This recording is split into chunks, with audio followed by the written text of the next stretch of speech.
ಕೋಟಿ ಕೋಟಿ ಖರ್ಚು ಮಾಡಿ ಅಲ್ಲಿ ಕಟ್ಟಿದ್ದಾರೆ. 6 ತಿಂಗಳಲ್ಲಿ ಡಮ್ ಡಮಾರ್. ನೋಡಿ, ಕೋಟಿ ಖರ್ಚು ಮಾಡ್ತಾರೆ, ವೇಸ್ಟ್ ಆಗಿ ಹೋಗುತ್ತೆ. 6 ತಿಂಗಳಲ್ಲಿ ಡಮಾರ್ ಆಗಿದೆ. ಗುತ್ತಿಗೆದಾರ ಇನ್ಯಾವ ರೇಂಜಲ್ಲಿ ಕಟ್ಟಿರ್ಬೇಕು ಇದನ್ನು ನೋಡಿ ವೀಕ್ಷಕರೇ. ಇದನ್ನೆಲ್ಲ ಯಾರು ಕೇಳೋರು?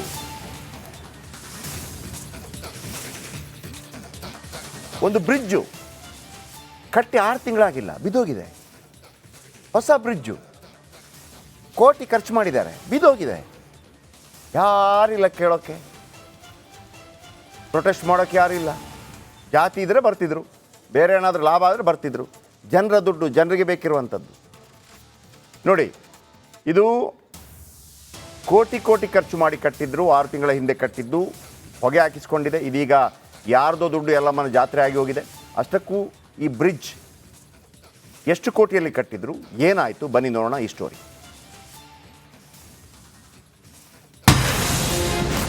ಕಳಪೆ ಕಾಮಗಾರಿಯಿಂದ ಬ್ರಿಡ್ಜ್ ಢಮಾರ್. 6.5 ಕೋಟಿ ರೂಪಾಯಿ ಹೊಳೆಯಲ್ಲಿ ಹೋಮ. ಒಂದ್ ಕಡೆ ಛಿದ್ರವಾಗಿ ಬಿದ್ದಿರುವ ಬ್ರಿಡ್ಜ್ ಕಮ್ ಬ್ಯಾರೇಜ್, ಮತ್ತೊಂದ್ ಕಡೆ ಹೊಲ ಗದ್ದೆಗಳಿಗೆ ಸುತ್ತಿ ಬಳಸಿ ಓಡಾಡ್ತಿರುವ ಅನ್ನದಾತರು, ವಾಹನ ಸವಾರರು. ಈ ದೃಶ್ಯ ಕಂಡು ಬಂದಿದ್ದು ಚಿಕ್ಕೋಡಿ ತಾಲೂಕಿನ ಮಾಂಜರಿ ಬಾವನ ಸೌಂದತ್ತಿ ಗ್ರಾಮದ ದೂದ್ಗಂಗಾ ನದಿಯಲ್ಲಿ. ಇದು ಓಬಿರಾಯನ ಕಾಲದ ಬ್ರಿಡ್ಜ್ ಕಮ್ ಬ್ಯಾರೇಜ್ ಅಲ್ಲ, ಜಸ್ಟ್ 6 ತಿಂಗಳ ಹಿಂದೆ ಕಟ್ಟಿ ಲೋಕಾರ್ಪಣೆ ಮಾಡಲಾಗಿತ್ತು. ಅದು ಬರೋಬ್ಬರಿ 6.50 ಕೋಟಿ ರೂಪಾಯಿ ವೆಚ್ಚದಲ್ಲಿ.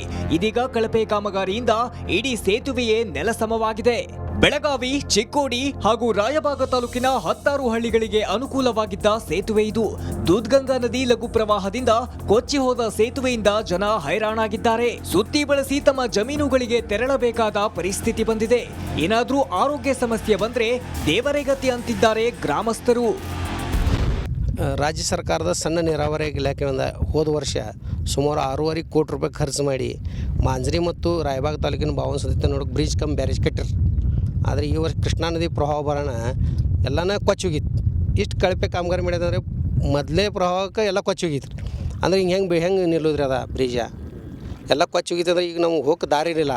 ಈಗ ನಾವು ಸೌಂದತ್ತಿ ಮಂದಿ ದವಾಖಾನೆಗೆ ಹೋಗಬೇಕು, ಮಿರಜ್ ಅಂತ ದವಾಖಾನೆ ಪಟ್ಟಣಕ್ಕೆ ಹೋಗಬೇಕಾದ್ರೆ ಸುತ್ತಾಕಿ ಹೋಗ್ಬೇಕು. ಇಲ್ಲಿಂದ ಅಂಕ್ಲಿ ಹೋಗ್ಬೇಕು, ಅಂಕ್ಲಿಂದ ಮತ್ತು ಮಾಂಜರಿಗೆ ಬಂದು ಮಾಂಜರಿಂದ ಐಂತ ನಾವು ಮಿರಜ್ಗೆ ಹೋಗ್ಬೇಕು. ಅದರ ಸಲುವಾಗಿ ಜನರಿಗೆ ಭಾಳ ತೊಂದರೆ ಆಕೈತ್ರಿ. ಇತ್ತ ಹಲವು ಬಾರಿ ಶಾಸಕ ಗಣೇಶ್ ಹುಕ್ಕೇರಿಗೆ ಮನವಿ ಮಾಡಿದ್ರು, ಕ್ಯಾರೆ ಅಂತಿಲ್ವಂತೆ. ಅಧಿಕಾರಿಗಳನ್ನ ಕೇಳಿದ್ರೆ ಉಡಾಪೆ ಉತ್ತರ ಕೊಡ್ತಾರಂತೆ. ಅಧಿಕಾರಿಗಳೇ 6.5 ಕೋಟಿ ರೂಪಾಯಿ ಯಾರಪ್ಪಂದು? ಕೂಡಲೇ ಈ ಬ್ರಿಡ್ಜ್ ಕಾಮಗಾರಿ ಕೈಗೆತ್ತಿಕೊಳ್ಳದಿದ್ರೆ ಸೂಪರ್ 3 ಬುಲೆಟ್ ಹಾರಿಸೋದು ಪಕ್ಕ. ಸಂಜು ಅರಬಾವಿ, ರಿಪಬ್ಲಿಕ್ ಕನ್ನಡ, ಚಿಕ್ಕೋಡಿ.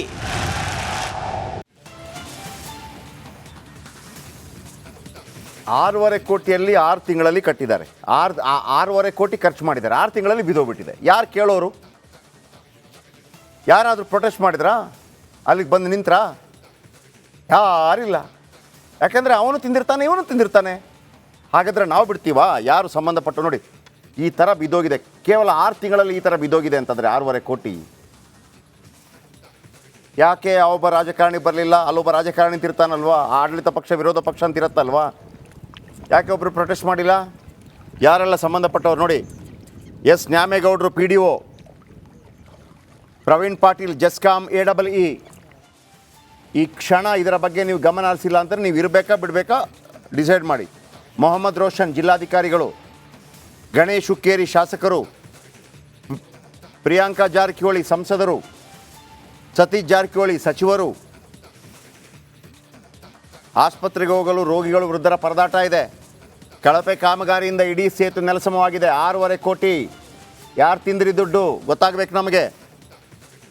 ಕಟ್ಟಿದ 6 ತಿಂಗಳಲ್ಲೇ ಕೊಚ್ಚಿ ಹೋಗಿದೆ ಬ್ರಿಡ್ಜ್ ಕಮ್ ಬ್ಯಾರೇಜ್. ಚಿಕ್ಕೋಡಿ ತಾಲೂಕಿನ ಮಾಂಜರಿ ಬಾವನ ಸೌಂದತ್ತಿ ಗ್ರಾಮ, ಕೃಷ್ಣಾ ನದಿಗೆ ಅಡ್ಡಲಾಗಿ ನಿರ್ಮಿಸಿದ ಬ್ರಿಡ್ಜ್ ಕಮ್ ಬ್ಯಾರೇಜ್ 6.5 ಕೋಟಿ ವೆಚ್ಚ ಮಾಡಿದ್ದಾರೆ. 6 ತಿಂಗಳಲ್ಲಿ ಬಿದ್ದೋಗಿದೆ.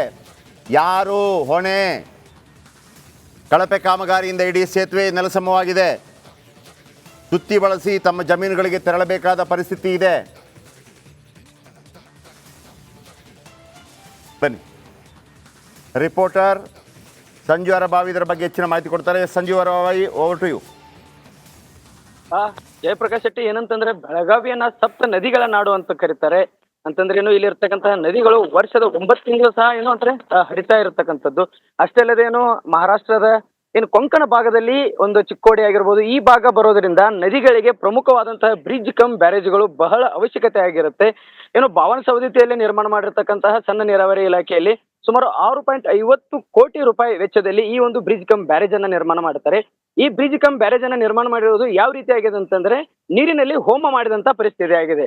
ಅಂತಂದ್ರೆ ಏನು ಪ್ರವಾಹ ಬಂದಂತ ಪರಿಸ್ಥಿತಿ ಆಗಿರ್ಬೋದು ಅಥವಾ ನೀರಿನ ಪ್ರಮಾಣ ಮಟ್ಟ ಹೆಚ್ಚಿಗೆ ಆದಂತ ಸಂದರ್ಭದಲ್ಲಿ ಈ ಒಂದು ಬ್ರಿಡ್ಜ್ ಕಮ್ ಬ್ಯಾರೇಜ್ ಉಪಯೋಗ ಆಗ್ಲಿ ಅನ್ನುವ ನಿಟ್ಟಿನಲ್ಲಿ ಇದನ್ನ ಓಪನ್ ಏನಂತಂದ್ರೆ ಏನು ಕಾಮಗಾರಿಯನ್ನ ಮಾಡಿ ಇದನ್ನ ಲೋಕಾರ್ಪಣೆಯನ್ನ ಸಹ ಮಾಡಿರ್ತಾರೆ. ಆದ್ರೆ ಈ ಕಾಮಗಾರಿಯನ್ನ ಮಾಡಿ ಕೇವಲ 6 ತಿಂಗಳಲ್ಲಿ ಸಂಪೂರ್ಣವಾಗಿ ನೆಲ ಕಚ್ಚಿರುವಂತದ್ದು.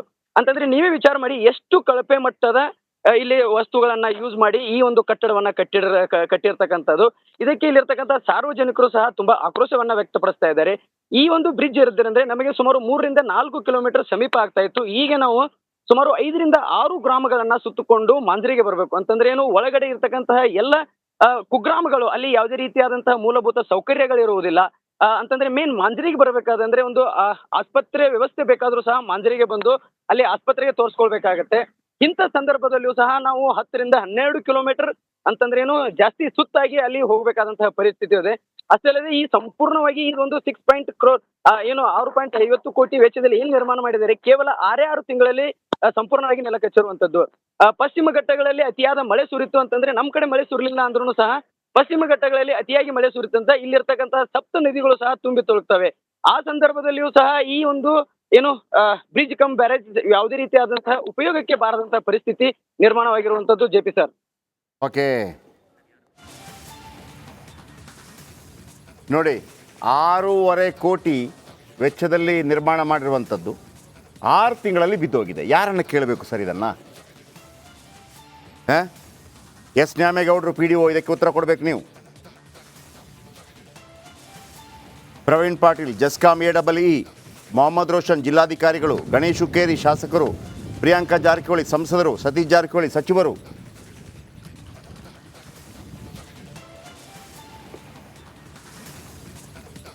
ಅಲ್ವಾ? ಈ ಪ್ರಶ್ನೆಗೆ ಉತ್ತರ ಬೇಕಾಗಿದೆ. ಉತ್ತರ ಕೊಡಲೇಬೇಕು ನೀವು.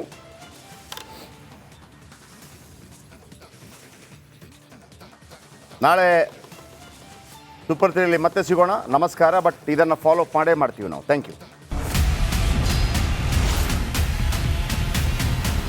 ಪರಿಷತ್ ಕಲಾಪದಲ್ಲಿ ಪ್ರತಿಧ್ವನಿಸಿದೆ ಕಣ್ಣೀರ ಖಾನಾಪುರ. ರಿಪಬ್ಲಿಕ್ ಕನ್ನಡ ಸುದ್ದಿವಾಹಿನಿ ತಂಡ ಕಣ್ಣೀರ ಖಾನಾಪುರ ಅಭಿಯಾನದ ಮೂಲಕ ಒಂದು ಗ್ರೌಂಡ್ ರಿಪೋರ್ಟ್ ಮಾಡಿ ಕಾಡಂಚಿನ ಜನರ ಬದುಕು ಬವಣೆಯನ್ನು ತೆರೆದಿಟ್ಟಿದೆ. ಒಂದ್ಸಲಿ ವೋಟಿಂಗ್ ತಗೊಂಡ್ರೆ ಕೆಲಸ ಮುಗಿದ್ರಿ ಸರ್. ಹೆಣ್ಮಕ್ಳು ರಾತ್ರಿ ಹೊರಗಡೆ ಹೋಗೋದಕ್ಕೆ ಭಯ ಪಡ್ತಾರೆ. ಹೆಸರಿಗಷ್ಟೇ MLAಗಳು ರೊಕ್ಕ ಮಾಡ್ಕೊಂಡು ಹೊಂಟಾರ. ಜನರನ್ನ ಈ ರೀತಿ ಸ್ಟ್ರಕ್ಚರ್ಗಳ ಮೂಲಕ ತೆಗೆದುಕೊಂಡು ಹೋಗ್ತಾರೆ ಅಂತ ಹೇಳಿದ್ರೆ ನಮಗೆ ನಾಚಿಕೆ ಆಗಬೇಕು. ಒಂದೊಂದು ಪರಿವಾರಕ್ಕೆ 15 ಲಕ್ಷ ರೂಪಾಯಿ ಕೊಡ್ತೇವೆ. ಶಿಫ್ಟ್ ಮಾಡುವಂಥದ್ದಕ್ಕೆ ಸರ್ಕಾರ ಅನುಮೋದನೆ ಕೊಡ್ತದೆ ಅನ್ನುವಂಥ ಭರವಸೆಯನ್ನು ಕೊಟ್ಟಿದ್ದೇನೆ. ನಾವು ನಿರಂತರವಾಗಿ ಕಣ್ಣೀರ ಖಾನಾಪುರ ಅನ್ನೋ ಶೀರ್ಷಿಕೆ ಅಡಿಯಲ್ಲಿ ಮಾಡಿದಂತ ವರದಿ ಮ್ಯಾಸಿವ್ ಇಂಪ್ಯಾಕ್ಟ್ ಆಗಿದೆ. ರಿಪಬ್ಲಿಕ್ ಕನ್ನಡ, ಇದು ನಿಮ್ಮ ಧ್ವನಿ.